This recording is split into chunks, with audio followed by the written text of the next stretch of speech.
some more sex and violence, with a helping of roller derby, outer space, and criminal trials, that means you miss Skinemax. Pick up my new book, Skinemax, a love letter to all things softcore in the 90s, over on Amazon, which is on ebook, paperback, and hardcover. I hope you enjoy.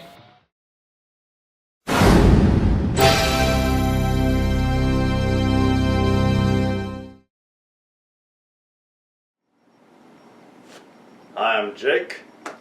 And I'm Marlin. AKA Gee. And welcome back to another Fresh from the Cinema review.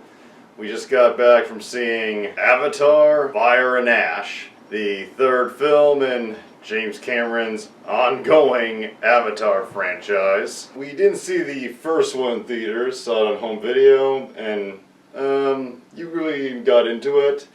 I thought it was alright, but not a 5-star film everyone thought it was. And then 3 years ago we saw Avatar: The Way of Water in the cinema, and I just thought it was a incredible cinematic experience. That it was.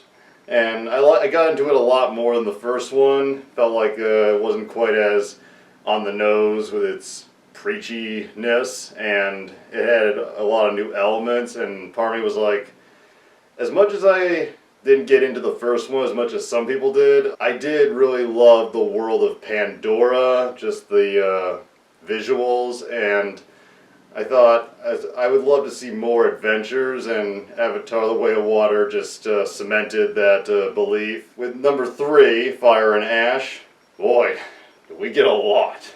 We got a lot. We did indeed. It was the three together. It's quite an epic, but each one of them was, in their own way, a spectacle just to observe and take in.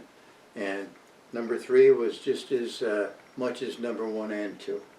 Number 3, in a way, like number 2 upped the ante. Number 3, they really decided to push it as far as going to new heights, and not just with the big question is, are the visuals still great? Absolutely. You have no problem believing what you're seeing is happening. The thing with the Na'vi, the blue Indian aliens of the franchise, in the second one, after rewatching it right before we saw the third one, I really was taken in by how real they look. I mean, yeah, there's obvious CG moments, but when they're close up with them, that you really feel that they're there, and the effects were just as mind-blowing here. Yeah, some of the scenery has some CGI-ness to it, but it's a great design. It looks incredible, and to steal from another iconic, epic franchise, as far as the effects go, I'd say the spice flows. It picks up pretty much right after Avatar: The Way of Water. It's not doing the 20-year gap. No, it's like, oh, and yesterday, you start right in. Yeah, it picks back up with the Sully family, played again by Sam Worthington, Zoe Saldana, and whoever they got to play the kids, and Sigourney Weaver, once again. The character she played in The Way of Water was introduced as being some kind of weird, artificial child of her character from the first one. So, due to the miracle of CG and motion capture, she played a teenager, which at times I thought was pretty good, but at the same time, the character wasn't the strongest. But here, a lot of characters who were secondary in the second one. Kiri, Sigourney Weaver's kid character, Spider, the human adopted by Jake and the Na'vi. They got a lot more to do in this. Oh yeah, they're very much involved, and it isn't a top-down thing. It's all the way through the organization of the families and of the Na'vi, the people of the water Na'vi that they are now living with. Yes.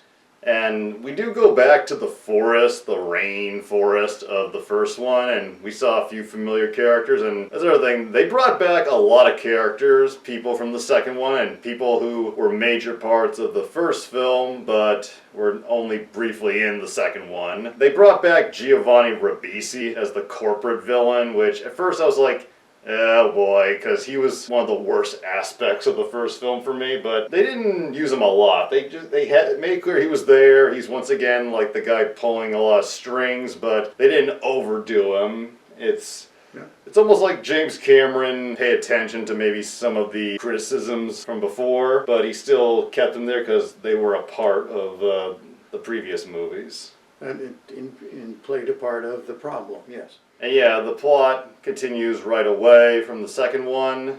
The family's with the water people, and they're concerned about having Spider around because he's the son of Colonel Quaritch, who again is back, played by the great Stephen Lang. They're trying to figure out what to do with him. Leads to the new tribe of Na'vi that have been featured in the trailers, who are pretty much the reason for the title, Fire and Ash. This new tribe is like all the Na'vi tribes are in a way connected, but this tribe that devotes itself to fire is not part of the grand circle. They're like the outcast, outsider, people that reject the religion that all the Na'vi are a part of. Yes, they are the bad family, but that's understating it. They are brutal, they're murderous, and all this other sort of thing. So, but nonetheless, a new set of enemies who end up, I don't know if this is a spoiler, but they band with the Sky People. That was in all the trailers, so it's not much of a spoiler, but what they did with the Ash people, as they called them, I thought was really good, and the leader of the Ash people, this Na'vi witch, as they call her at one point, that rejects AOA, she was just, this was a great villain. I mean, Colonel Quaritch, I already really liked him as a villain, but this character, she was just intense, scary, at times kind of sexy. She's like a evil, satanic seductress. Yeah, she very much enjoyed pushing people around, hurting people, bullying people, doing some really bad things. Yeah, and the relationship with her and Quaritch was, I thought it was handled very well. Yeah. Two evil forces coming together. And the actress who played her was Una Chaplin, who I think, could be wrong, I think she's either the granddaughter or the great-granddaughter of Charlie Chaplin. So that's a cool addition. And next to the Ash people, we get a lot more of the human villains, particularly Edie Falco as the general leading the humans. And again, it's cool to see her, because outside of, I can't think of a lot of big things she's been in since like her Nurse Jackie show ended. Also, this movie has something that I really like seeing in action-adventure franchises, which is enemies, in this case, Jake and Quaritch. At a few certain points, it's not a lot throughout the movie, but there are many points where they end up, due to circumstance, working together, and that's what I like, seeing enemies become allies of convenience temporarily. And speaking to the fact that this is just temporary, and I'm after you still, so, yeah. And that's a big thing about this I really thought was a strong point, was the building of relationships. This movie has a lot of different relationships, whether it be with the family, the villains, the kids, and whether it be just through familiar bond or possible romance bond. Everybody really grew, developed, and we see a lot of characters going through their internal struggles, which... Yeah, there was a lot of very persona in depth, many characters, but it wasn't such that they dumped on you at a once in a while, and so you didn't really get familiar, but you could see the development of the character throughout the film. Of course, the film was long enough to show a lot of character development. This is borderline Heaven's Gate in length, but it is a dozen times better than Heaven's Gate. This is not James Cameron going Michael Cimino. And it's not perfect. Like, as far as I've seen, no Avatar film is perfect. There are, there's a lot of good world building, a lot of good story ideas, and I feel like they're getting better with each one, but there's still a couple of silly moments. Yeah, for sure. But they have the flying and diving creatures that they ride upon. The flying rocks. And those creatures, and they put you through a understanding that it takes a while to bond with one of these creatures and to get them to be your transportation willingly and loyally and all that other kind of thing. Throughout the movie, they blew up, they got rid of these creatures getting shot up all the time, loyal creatures and all that other kind of thing, but they never seem to run out of them. It's like the stormtroopers. There's a never-ending supply, and at times it does take itself maybe a little too seriously, but it wasn't like super ultra pretentious. And as for the themes, yes, like the second one, there is kind of an anti-whaling theme, like nature, animals, and while it maybe it was a little more obvious here, it wasn't done in a way, like, I think James Cameron has gotten better at handling themes than he was all the way back with the first film. And it was kind of fun to see what happened to the lead whaling guy without giving it away. Yep. And there were some people who surprised you in the movie ended up being evil when you didn't think they were so much, and then all of a sudden one or two people that were really on the other side, they end up being good guys. Yeah. At certain times. It's kind of fun to see that too. Yeah, like the characters are a lot more complex as this series has gotten on, and I like that. Another last big theme to mention is next to the relationships with the family, they also go into the themes, I guess. And it's not, again, this movie is long enough that they can tackle various storylines and various themes, and for the most part there's a good balance to it. One of them is Neytiri and Spider's relationship, where she has always had a bit of distrust towards him. She almost killed him in the second film. And here we definitely see growth with that. And there's a great scene where she and Jake Sully talk about hating the Sky people. We'll also bring up that he was a Sky person, and their children, while Na'vi, have elements of him in them. So it's Digits. great. It was a great discuss. I feel it was a well done discussion of like being biracial. And yes, there's more to people.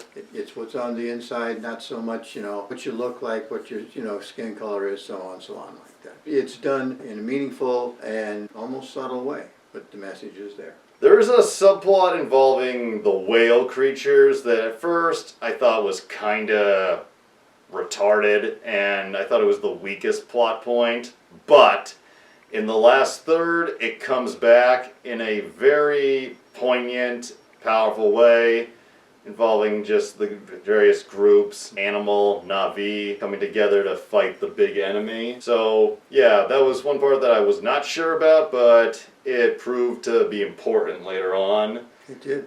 So it's a good example of paying attention and letting the story unfold. Were there any other things to you that stood out as possible cons? Nothing important. I mean, you do have to believe, put yourself into the movie. Yeah. Yeah. One of the things I thought was amusing is that certain scenes, and not just every scene, when they had somebody who was Na'vi walking next to someone who is a human. The Na'vi are giants, comparatively, twice as tall, twice as big. Yeah, like they're like 11, 12 feet tall. And it makes it look like it. And you've seen these same people in other scenes, but where that wasn't just so obvious. But it was kind of fun when they did it. So that's not a con. That was just One of those kind of silly moments. yeah. Without giving it too much away, the small things I wrote that to me kind of bugged me, but they're not overall ruining of the film, is Quaritch. Well, he's still a bad guy, but he is going through his own internal struggle at certain moments. Mm-hmm. He still wants to build something of a connection with Spider, his biological son, Mm-hmm. and even I can get him still wanting that, but I'm like, boy, this guy gives him a lot of chances, despite him constantly being like, Yeah, to him. and also, there is a point where the bad guys get their hands on Jake, and part of me's like, why don't they just kill him right there? Like, I think that's part of the military thing. Okay, we got him, and we're going to do him in at 6 o'clock tomorrow morning. You know. They just didn't. You know, when they had a process that the military follows, and maybe, but part of me's like, I mean, yeah, it would hurt the whole film if they did that, but this is one moment where I thought the bad guys were a little too stupid for me. well, they're all part of a military organization. And this is a small one, but some of the swearing, I mean, at times it works. There's a lot of great moments where a character will be like, shit. Mm-hmm. But then you have moments where they say pretty random swear words, like they're in a situation where they should be swearing and they just say something like, butthole. Yes. Which just, it's a little too middle school for me. Well, a lot of times those were the kids using those words. Yeah, but they're like teenagers now. Yeah, but still, you know, it's kind of pushing it to use the other more common but cruder words. So. And there are some moments where some of the kids do some things that I guess are a little too over the top, like when Spider has his I can breathe moment. It's a little too bouncy.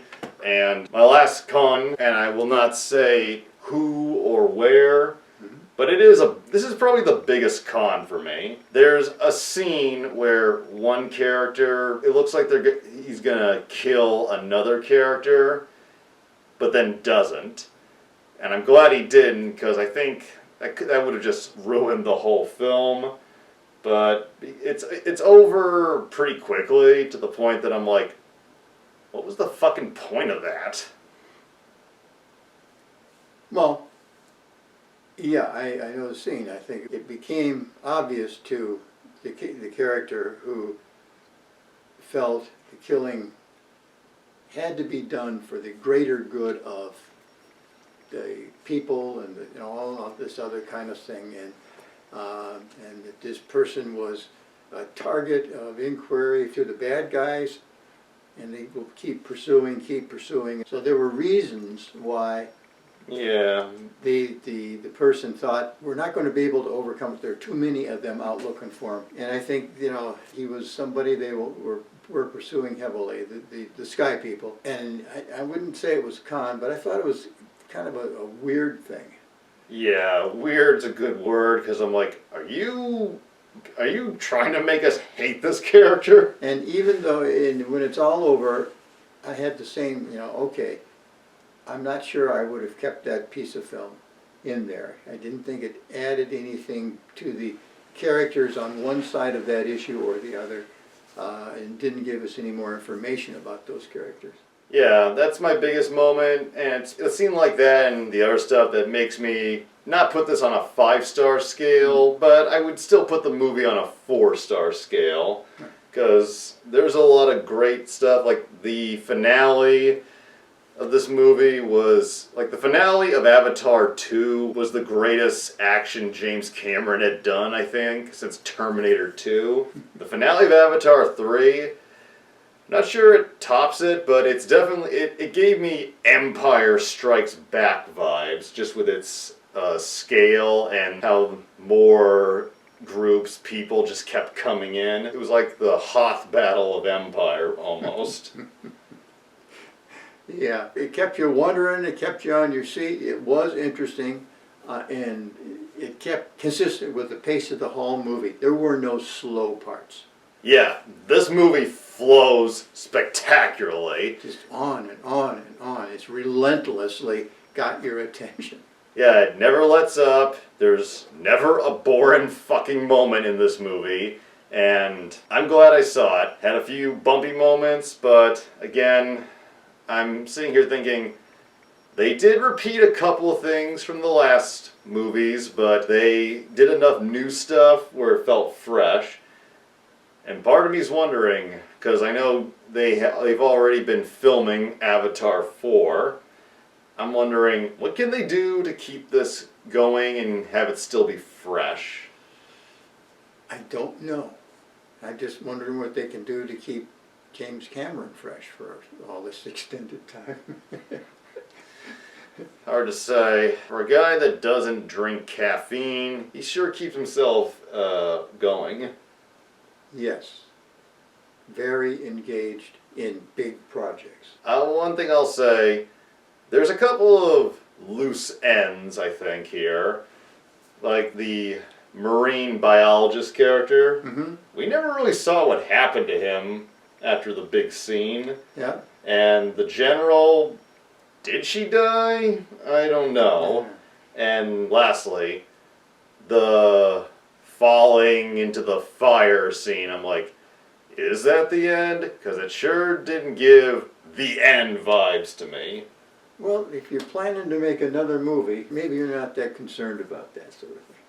And hey, we've seen they can bring the dead back in these movies. And the very last thing I'll say, and I know I keep saying how much I like certain stuff, but a great bit for me was when the Ash people, they capture some of the Na'vi working with Jake, and they become introduced to machine guns. I really like that. Because it reminded me, I've seen scenes like this before where a group of people have never seen guns suddenly get introduced and they're like, cool. Yeah. It was cool just seeing these primitive types become associated with modern warfare and learning to use it. Yeah. Well, their leader knew the advantage of those right away.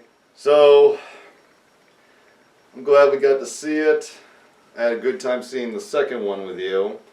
And a couple of years ago, the original plan was to put an Avatar sequel out every 2 years after the second one, like 22, 24, yada yada. But then for some reason, James Cameron decided to delay the releases of the sequels multiple years apart, to the point that Avatar 5, the fourth film of his 4-film plan, is not scheduled to come out until 2031. And I'm all for seeing it, but I really want us to see these movies together because it's like a fun experience for us. 2031, I don't know, Jake. Maybe I'll have to, Be wheeled in. or you have to come and tell me what it was about. Yeah, when I heard that announcement years ago, I put out a tweet saying, I really want to see each sequel with my grandfather, but it's going to be a little hard for us to see Avatar 5 if he's fucking dead. and then James Cameron said he's contemplating maybe making an Avatar 6 and 7 after that, to which I'm like, oh, just know when to quit, man. Maybe he's superstitious. Maybe if he says he's going to end the franchise, then whatever's keeping him alive won't keep working. And he's also apparently going to make a movie about Hiroshima at some point in the next 10 years, so best of luck to you, Jim. So, all in all, I recommend, if you love the previous movies, I recommend seeing it. What do you say? They're very creative. They keep on doing much the same sort of thing, but doing it better and better as it goes along. I enjoyed it. Cool. And I love the tribute they made to John Landau, the producer of the franchise who has since passed. That was a nice tribute at the end. Nice touch. And that's about it. This is the probable last Fresh from the Cinema review of 2025. Here's to 2026, and hopefully we're all still in good enough shape to enjoy the cinema.